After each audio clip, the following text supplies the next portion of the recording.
สบายดีพ่อพี่น้องฝั่งลาวและสวัสดีพ่อพี่น้องฝั่งไทยและก็ต่างประเทศนำเด้อมื้อนี้มาพ่อกันคือเก่าอีกแล้วกับซ่องบ่าวพรนะพี่น้องซึ่งสำหรับคลิปนี้บ่าวพรก็จะไปอัปเดตลุงส้มเนาะพี่น้องเนาะซึ่ง FC หลายๆท่านก็คอมเมนต์มาในคลิปของบ่าวพรนั่นแหละบอกว่าบ่าวพรไปหาลุงส้มแน่ขอยอยากเบิ่งวิถีชีวิตเพิ่นเฮ็ดอีหยังแต่ละวันแต่ละมื้อเนาะและก็การช่วยเหลือมีอีหยังเพิ่มเติมเข้ามาแน่เนาะพี่น้องซึ่งสำหรับซ่องประพรในการช่วยเหลือนี่ก็ยังบ่ทันได้มีอีหยังเนาะพี่น้องเนาะก็มีแต่ตั้งแต่มื้อนั้นนั่นแหละเนาะพี่น้องเนาะที่แม่ทางสกลนครฝากเงินมา 1,000 บาทเนาะพี่น้องประพรก็ได้ซื้อเครื่องซื้อของแล้วก็มอบเงินให้เพิ่นเนาะพี่น้องเนาะซึ่งลุงส้มนี่ก็อาศัยอยู่คนเดียวมาหลายปีเนาะพี่น้องเนาะเคยมีเมียแต่สมัยแต่ก่อนแต่บ่เคยมีลูกนะพี่น้องพอเมียเพิ่นบ่มีลูกนะหลังจากเมียเสียแล้วเพิ่นก็อาศัยอยู่คนเดียวเรื่อยๆมาเนาะแต่รายเดือนก่อนลุงส้มก็บ่ได้อยู่บนนี้นะพี่น้องเนาะก็คือลุงส้มนี่จะไปอยู่ป่าอยู่ดงเนาะเฮ็ดกระท่อมอยู่ป่าอยู่ดงเนาะพี่น้องและก็ทางในบ้านเพิ่นก็เห็นว่าลุงส้มนี่อยู่คนเดียวอยู่ป่าอยู่ดงก็เลยแบบว่าดึงเพิ่นเข้ามาในหมู่บ้านเนาะเวลาเพิ่นเกิดอีหยังขึ้นก็จะได้ช่วยกันนะพี่น้องเนาะเอานะพี่น้องเดี๋ยวเข้าไปหาลุงส้มกันเลยเนาะโอ้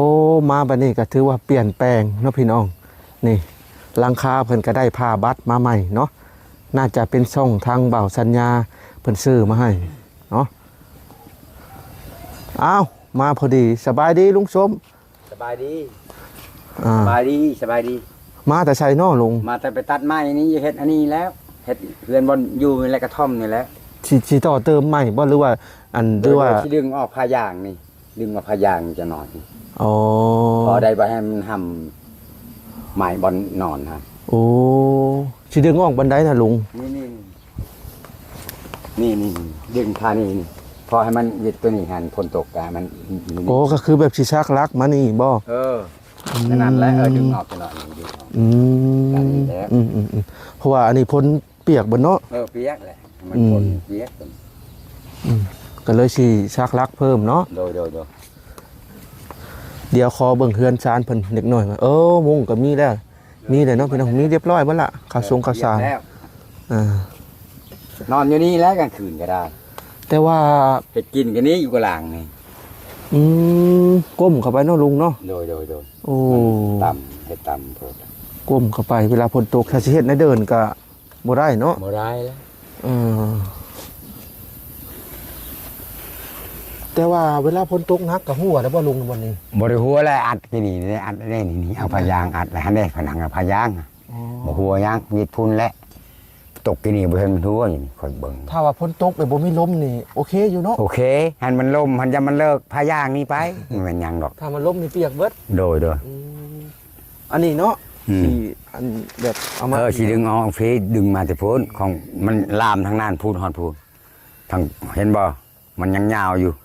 โอ้ยังยาวอยู่เพิ่นปกคลุมไปเลยเนาะโดยนั่นแล้ว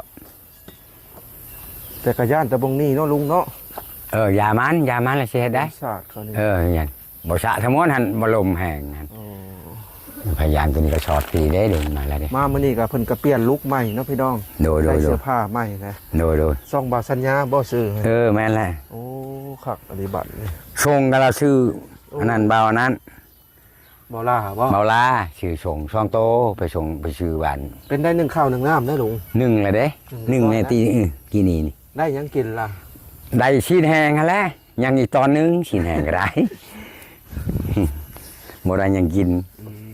เพิ่นก็ซื้อมาให้อยู่เด้นี่เด้นี่ยังอยู่เด้นี่มะเขือนี่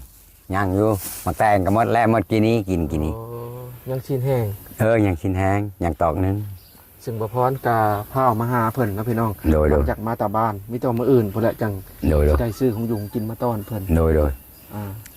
กับมะม่วงเนาะมะม่วงนี่บ่ขาดเด้อเนาะลุงบ่ขาดแล้วกินกับข้าวเด้หมูโซนี่แซ่บเด้แซ่บแหละหวานคือหยังนี่เด็กน้อยนี่มักคือหยังนี่เนาะนะบ่ผู้ใหญ่เขาก็มักเด้ขนาดมะม่วงอันนี้เด้ข้าวสงข้าวสารครบหมดหมอนเพิ่นชื่อมื้อนั้นแหละอันเด้โอ้ชิ้นแห้งนี่จีมื้อนั้นเลยกินตอนนั้นแล้วจังได๋นี่เดี๋ยวสิแนะนำพ่อเฒ่านะพี่น้องการจี้ชิ้นแห้งพ่อเฒ่าอยากแนะนำว่าเจ้าปิ้งใช่ไหมปิ้งเจ้าปิ้งใช่ไหมปิ้งแต่เจ้าปิ้งแห้มๆเจ้าบ่ต้องเฮ็ดใหม่เพราะว่าตัวใหม่ๆนี่สไลด์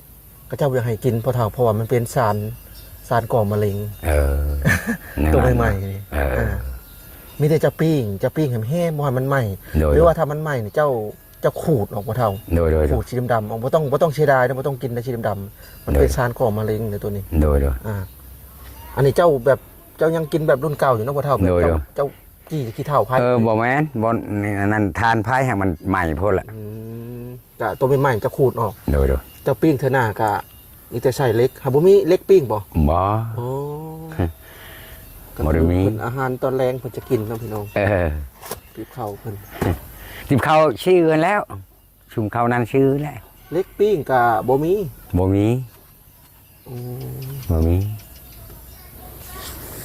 แสดงว่าเท่ายังขาดอยู่เนาะยังขาดหมอนี่มีเบิดแล้วบ่หมอมีแล้ว2หน่วยเด้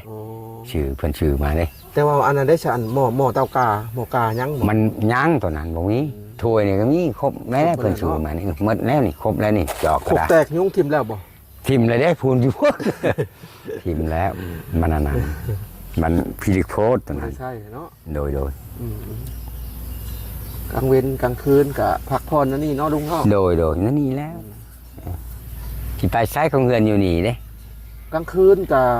มีมุ้งแล้วก็สบายเนาะมุ้งเลยเด้นี่บ่ย่านยุงเนาะโดยบ่ย่านแล้วมันเข้าบ่ได้แล้วมักเพชรเพิ่นก็ซื้อมาแล้วบ่ชื่อครบเลยเด้นี่เรื่องบ่เท่าโพสลงมาดูที่แนะนำการกินเพิ่นเล็กน้อยนะพี่น้องเรื่องกระเทียมเนาะเพราะว่ากระเทียมมีเชื้อรานี่ก็อยากให้กินปานใดนะพี่น้อง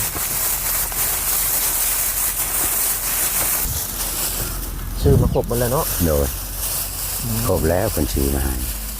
กินแล้ว2-3หัวแล้วใครยังรู้บ่เท่ามีเชื้อราบ่กระเทียมชื่อนี่นะคนชื่อมาชื่อเรื่องโซลามันเป็นอะไรจังเอาแบบดำขาวดำมันบอกกินยังไงนะทีมแล้วแหละดำแบบเขาเอิ้นว่าอัลฟาท็อกซินที่มันมีเชื้อรานะครับบ่อยากให้กินนะพ่อเฒ่าโดยบอกกินในตอนนั้นก็ได้มะเร็งตับบอกกินในตอนนั้นก็ได้อัลฟาท็อกซินมีครบเบิดเนาะพ่อเฒ่าเนาะโดยครบแล้วเสื้อผ้าเพิ่นชื่อมาให้แล้วครบส่งเสื้อก็ได้โอ้ไปเห็นโฟมก็ครบถ้าว่าเวลาฝนตกแห้งๆนี่พายุเข้านี่พอเท่าต้องฮุบข้าวสารเป็นพิเศษเนาะแม่นเลยบอกว่าไปเมียนบอนพักน้ำเขาอันนี้เอาไว้แต่กินพอกินนี้แต่ว่าได้แล้วมีกว่าหั่นอีกเนาะโดยมีแหละมียันพายุเข้าเลยต้องเอาไปผ่าเงินกับเจ้าก่อนโดยนั้นแล้วเชื่อพากับไปปะอยู่พุ่นแน่บอนมันนั้นนะพอเอาไว้ชำไรชำนึงอยู่นี่อันนี้ยังว่าแบบพายุเข้ากับมิเตหอบปลาเล็กน้อยเนาะใครนั้นนะมันอยากมาเนี่ยอยู่จับมือได้แหละมันมานั้นเลยอุกยามัน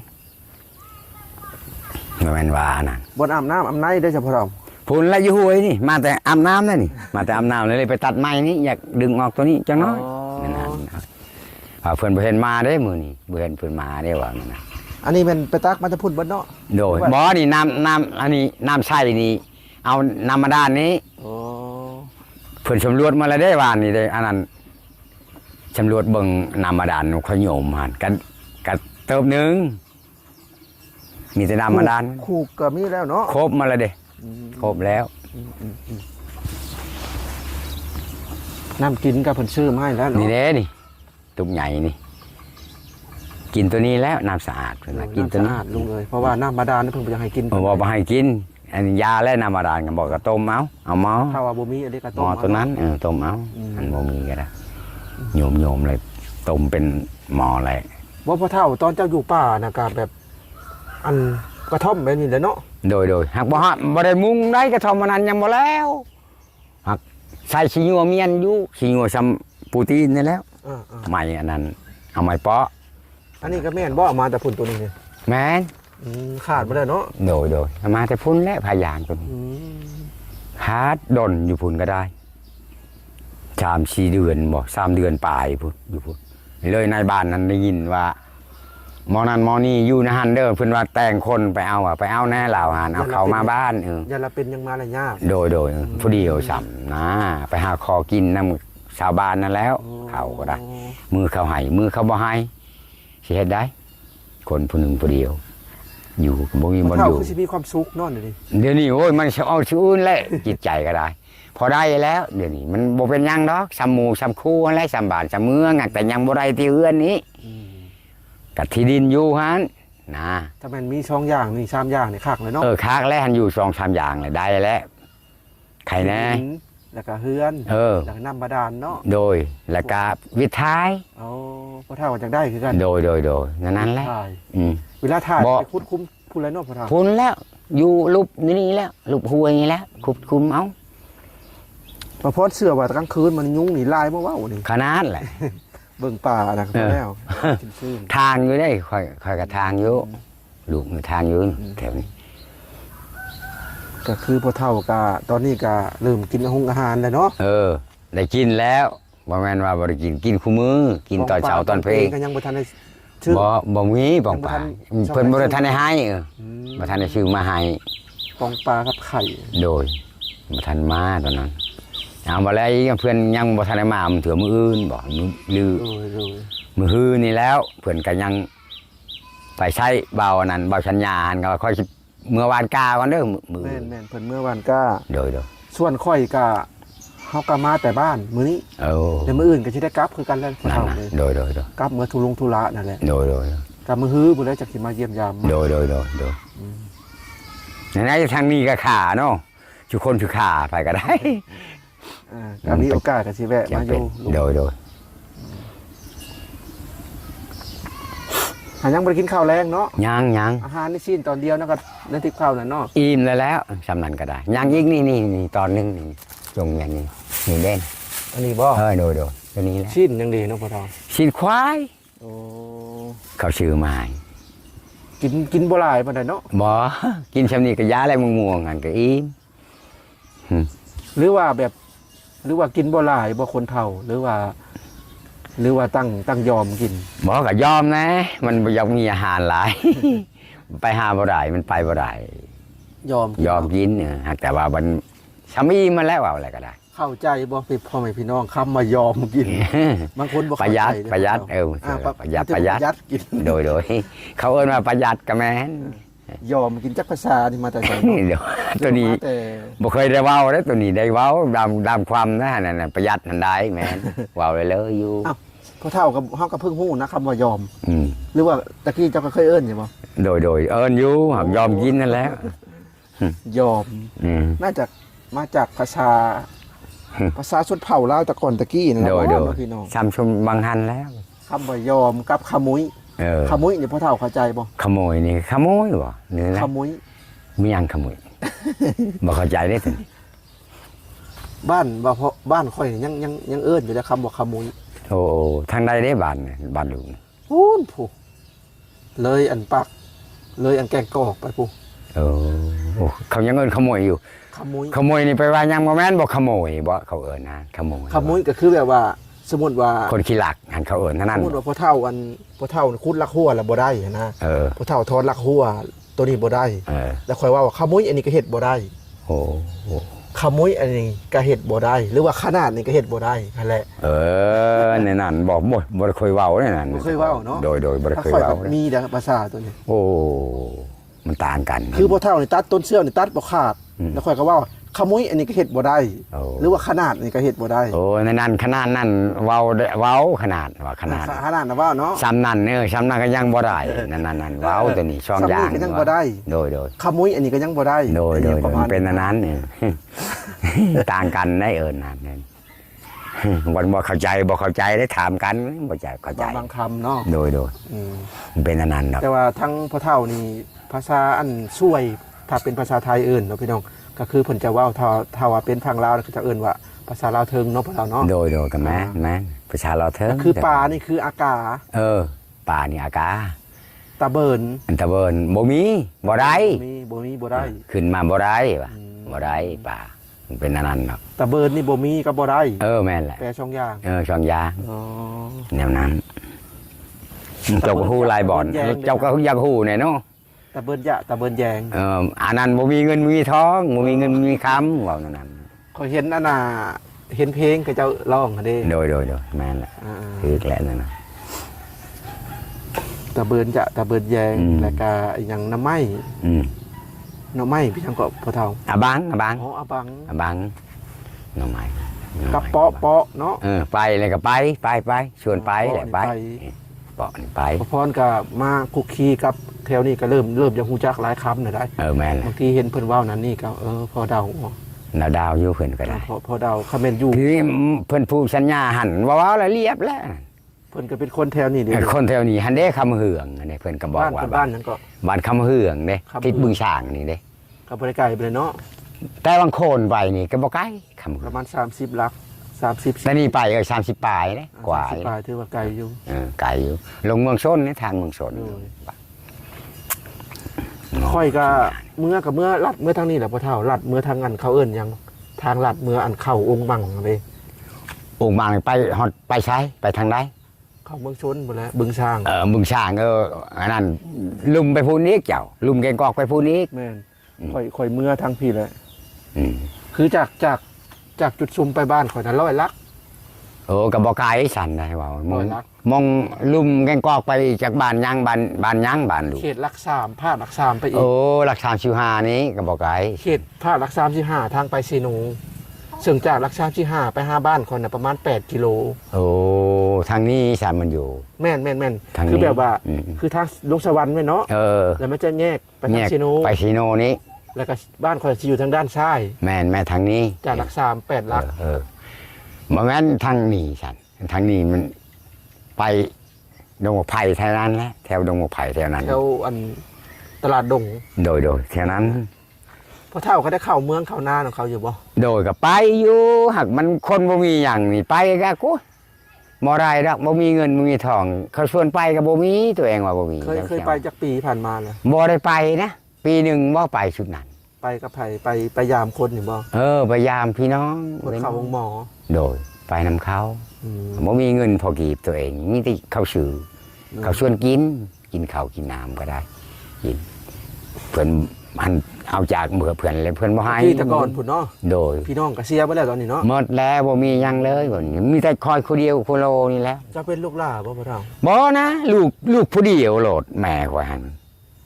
ลูกสาวลูกหยังก็บ่มีแต่ผู้เดียวคอยให้โหลด โอ้แสดงว่าเพิ่นได้เจ้านี่ผู้เดียวนี้ โดย แต่ว่าพี่น้องทั้งแม่ทั้งยังหาเสียไปแล้ว หมดแล้ว อืม นั่นน้องมันหยังผู้เดียวคอยนี้บ่แม่นว่า มีบ่น้องสาวอยู่หั่นหลานอยู่หั่นบ่มี เพิ่นได้ลูกคนเดียว โดย โอ้ นี่เฮือนเท่านี้ก็คนเดียว อืม นั่นเนาะ เขา อัน บ่ นี้ มีพี่ มี น้อง ไผมีไผบ่มี แสดงว่าพี่น้องตะกี้น่ะพี่น้องทั้งพ่อทั้งแม่ โดยมัน เสียไปแล้ว เสียมาแล้วบ่มีเดี๋ยวนี้จุ๊จุ๊จุ๊จุ๊จุ๊จุ๊จุ๊จุ๊จุ๊จุ๊จุ๊จุ๊จุ๊จุ๊จุ๊ เพิ่นมักเลี้ยงหมูเนาะ บ้าน บ้านอันนี้ลายได้หมู่เนี่ยโอ้ยไล่ไปเผาตะกานี่นะ ตัวละพันบ่ได้นี่ซำนี่ พุ่นบ่ เนาะ โดย แพง พุ่นนะ แพงหมู่ บ่ฮอดมันเถื่อก็500,000มีสำนัก หมูแพงเพราะว่าเวลาเขาเจ้ามีงานต่างๆแล้วเขาจะเอาหมูจำนั่นนี่เนาะ โดย สำคัญ นั้นแล้วเดือนนั้นแล้วไก่นี่ก็บ่อยากแพงปานใดตัว50ซั่น ตัว50พอเอาอยู่ซ้ำนี่ พอกินอยู่เนาะทำนัก อ้าวพอเท่าหิวข้าวแล้วบ่ บ่ยังก็เป็นพูนคำ5 โมงพูนยังกิน6 โมงพูนคำพูนมืดพูนจะกิน อาบน้ำเรียบร้อยแล้วเนาะ อาบน้ำมาแล้ว สบงสบู่ข่อยซื้อมามันน่ะใส่เบิดเลยเนาะ นี่เด่น ใส่แล้วเนาะ ใส่แล้วเด่น เป็นมาใส่เบิด นี่เด่นอย่างอันกระบวงอันนี้สบู่นี่สบู่นี่สบู่ เครื่อง ซักเพื่อหมดแล้วครบนะบ่มีหยังแบบอีหยังอันนี้บ่แม่นของเขาอันนี้มือน่ะหวานนี่ค่อยเห็นเก็บอยู่นี่ บ่น่าจะอยู่ในส่งเสื้อของใหม่เจ้าหั่นแหละ ส่งยีนจะมีบ่ล่ะ มี อันนี้ยันแทมมากับส่งยีนนั่นแหละ มันชื่อได้ไปเข้าไปชื่อก่อนมัน ก็ ชื่อ ไม่ใช่ประโยชน์หยังดอกอันนี้ก็นะ ก็เดียวว่ามีของเจ้าดอกข้อยเก็บนี่ ซื้อหอยกุญจอกุญแจ นั่นนะข้อยก็จะไว้หยังปะแม่นนี้ บ่อนดังไฟเพิ่นก็เลยเนาะ นะ เข้าไปดังนั่นนี่ เข้าไปดังในนี้กลมอยู่นี่แหล้ว ก้มเข้าไปเนาะ โดยกลมไปอยู่แล้ว ดังในห้านผัดฝนตกบ่ดังนี่บ่ตรงนี้ดังใน ในน้ นี้ องพี่น้องยุงป้า ยุงได้ ขณะกลางเว้นยังมียุงอยู่ โดยเขา นอนกลางเว้นนี่ก็เอามุงลงได้ เอาขับบ่ลงบ่ได้เนาะ บ่ได้มันเข้าไปกัดมันกัด อืม แมงมีกับขนาดแมงมีจักมันมาใส่แมงมีนี่ก็ได้หลายแถวนี้ อืมมันมีกับพ่อมันมี โดยแมงมีขนาด เป็นได้มือซื้อนี่เพิ่นต้องแห้งบ่ แห้งเติบกับบ่แห้งปานใดพอสำไรสำหนึ่งนะ แบบลิ้นๆเนาะ โดยมันบ่พอได้มีน้ำนะน้ำก็บ่แห้งบ่หลายหากแต่ลิพ้นกินนี่ก็ตกนั่นนี่หากยาวหยับเขาอิงกินนี่ ขับตกธรรมดาก็ใครอยู่เนาะพ่อเฒ่า โดย ถ้าไม่ตกล้มอู้ว่านะโว้บ่ไหวแหละ ตายแหละ ยันกระท่อมจังได๋สิเปิดไปก่อน บ่เปิดทั้งหมดมันบ่เข้าอยู่นี่ลมมันนะอย่ามันเข้าอยู่นี่ฮะมันไปพ้นมันเติบนึง บ่แม่นต้นใหญ่ปานใดกับบ่เป็นตาย่านปานใดซะแล้ว บ่ซ้ำนี่บ่เป็นหยังดอก ครับ ใครแน่ ต้ ต้น นไม้ ไม้ ให ให ญ่ ญ่บ่อยู่ได้เบิ่งก่อนสิปลูกกระท่อมนี่ก็ได้ ต้นไม้น้อยนี่โอเคอยู่ โดยมันบ่พอเป็นหยังดอกซ้ำนี่ ธรรมชาติยังหลายพี่น้องเอ้ยนี่ โดยยังทำร้ายแหละ บ้านก็ต้องมีแต่ธรรมชาติเลย อืม แต่ก่อนนี่คือสิบ่ได้อยู่ในบ้านในช่องอะเนาะพ่อเฒ่าเนาะ กระโดดกับบ่มีบ่ได้อยู่แหละมีแต่อยู่โคกพุ่นแหล้วว่านี่ก็ โอ้ ได้ หาอยู่หากินเนาะ โดย อืม มีแต่ไปตามโคกตามขนงแหละมือได้กินเขาวมือบ่ได้กินนั่นแหละไปนั่นแหละตามเกิดตามเป็นนะว่าแล้วนะ หิวบ่พ่อเฒ่า ก็หิวมือบ่ได้กินก็บ่กินอดเอา อืม หันเข้าไปหาหมู่บ่หานเข้าไปเลยไล่ถือคอนำเขาบัดเขาอยากหายเขาบ่ให้ โด บัดเขาบ่หายเลยเขาให้ โด ดามปันซำนี้ปันไหน เจ้า เอา ก็มากินกับเกลือบ่หรือกิน โดยกินกับข้าวอันนั้นมักพริกตำมักพริกบอนอยู่นี่แหละ เออ ตำมักพริกมันบ่อยากชูได้บางบ่อนก็คอมาแต่พุ่นแหละมักพริกก็ได้ อืม คอนำชาวบ้านเขาแหละจูไปเลี้ยงควายก็พบเขาก็ ขอ ขอ ความหิวเนาะ โดย เป็นข่อยเป็นจังสิขอ บ่อายเด้ แบบ เรื่องบ่อายหากแต่บ่ได้รักบ่ได้เล่มดอก อืม ถอดแต่คอซื่อเพิ่นบ่หายแล้วก็ยาเพิ่นว่าหมดแล้วได้เข้าแล้วก็ยาแหละ วันนี้ก็มีความสุขแหละเนาะพ่อเฒ่า โดยโพยสว่างเติบได้เดือนนี้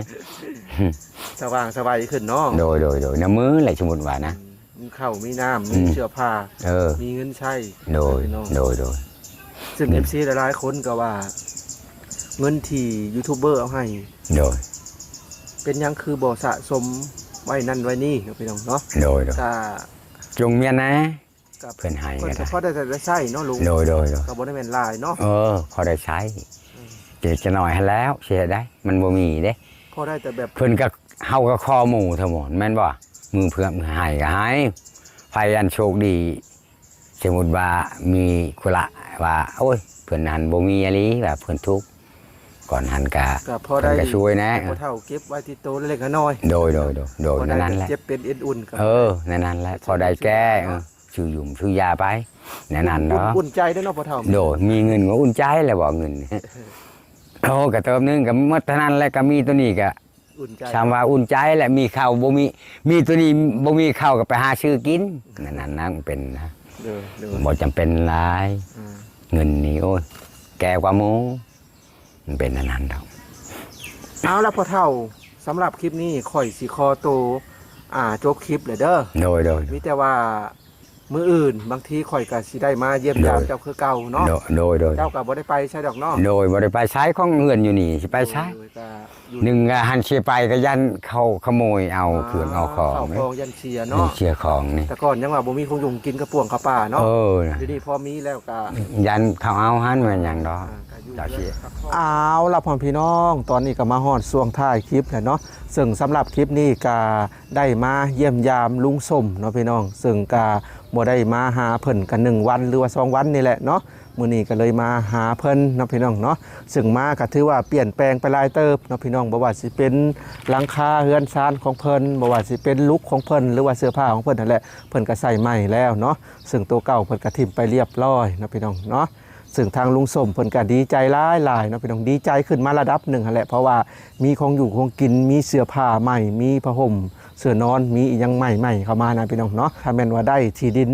หรือว่าได้เฮือนนั่นนี่เข้ามาก็ให้สิดีใจเนาะพี่น้อง ตอนนี้เพิ่นก็นี่แหละอุกใจแต่เรื่องเฮือนเพิ่นใกล้สิฮอดฤดูฝนแล้วเด้เนาะถ้าแม่นเพิ่นได้ตู้ไปน้อยมุงสังกะสีงามก็น่าจะโอเคอยู่เนาะพี่น้องอันนี้ก็พอบรรเทาไปเนาะพี่น้องเวลาฝนตกแห้งๆเพิ่นก็ต้อง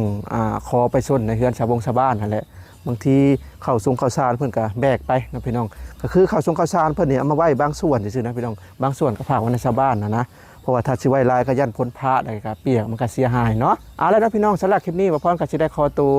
จบคลิปเพียงเท่านี้ก่อนนะพี่น้องก็มีแต่ว่าติดตาม EP ต่อไปนะพี่น้องซึ่ง EP ต่อไปบ่พรก็จะได้มาอัปเดตเพิ่นคือเก่านะพี่น้องว่ามีอีหยังเพิ่มเติมเข้ามาเอาแล้วนะพี่น้องไปก่อนเด้อสบายดีและสวัสดี สบายดี โดยกามื้ออื่นเนาะพี่น้องมื้ออื่นวันที่28บ่พรก็สิได้ขอตัวกลับคือกันเนาะพี่น้องประมาณ 4 โมงแรงๆเนาะกลับไปเด้อพ่อเฒ่านี่เนาะ โดย อ่า โดยอยู่ดีไม่แห้งอยู่ ไปก่อนพี่น้องเอ้ย โดย